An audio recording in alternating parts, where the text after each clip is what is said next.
Alright, I'm back for an answer to a previous video I had about relays. So here's the situation. I have this relay.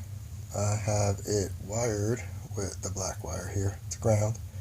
I have it wired with that red wire going to a black wire to the middle post, which is 87. And what I'm going to do is show you that we have power coming from the battery. It goes up to, like I said, 87, the bottom here, and there's power. Oop. Now, here's the deal. It's power going to 87, but if I take 87 and I put it here, you can hear the relay clicking. That's the relay clicking, right? Now, here's the deal.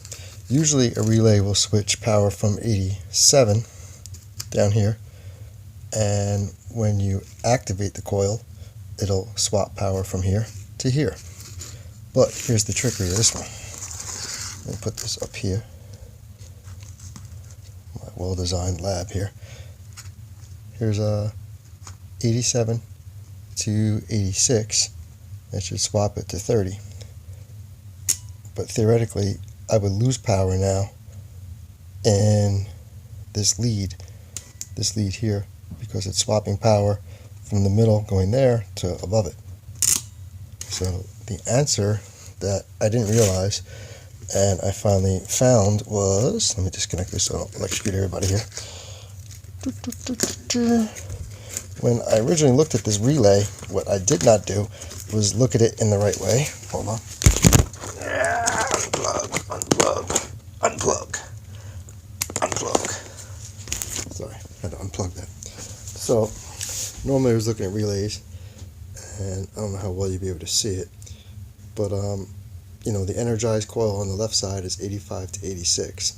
Then this actually lists not 30 to 87, but 87 to 87, and then to 30. What I didn't realize is, if you could see it, is it's not 87A to 87 or 87 to 87A. These are both 87.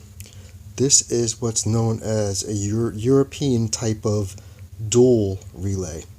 So what happens with this relay is that, let's say you had headlights and you turn your lights on, and then you wanted to turn your high beams on, but instead of flopping from your low beams to your high beams, you wanted all your beams on, you would use this type of relay, because that's what douchebags in Europe use.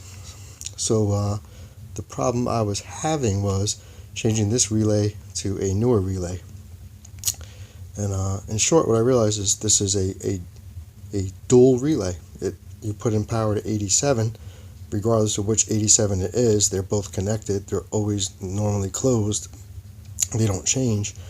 And then when you energize the coil, you're actually sending power over here to the 30. And you're still maintaining power on 87. So that was the answer to that question. Not that this relay is bad, I just couldn't figure that shit out. So if in the event you end up having to wire a new relay, what I ended up doing for mine was that I did a separate power source. So I have a main power source here, which powers my relay, and then the secondary power here goes out to a trigger so I can hit the trigger, and then it sends that power out and back here to the 86. And then what that separate secondary power does is it allows me to keep this coil activated to send the main power here from the 30 out to this line here. So anyway, that is the answer to my humble question. So while I was doing the annual maintenance on my Paramotor, checking the head and all that good shit, and decarbonizing things and changing out the carb, and well, we'll do a video on that later. All my little douchebag fucking torque marks and anti-seize in here and straightening everything else out. But anyway, so that was the answer to my relay problem. So I want to thank anybody, especially the last gentleman who sent me a thing. I watched a lot of videos from you guys. Was it Musty and Av and all you people, but I couldn't get an answer, and That's the answer right there. I don't know if I can. Well, I can zoom. Look at that. I don't usually use my phone for any videos. Don't like videos, don't like my face. So I don't know if you can see that, but this top pole on there, like I said, I thought it was an 87A. It's 87, but it's not 87A. It's just 87 and 87. All right, take care.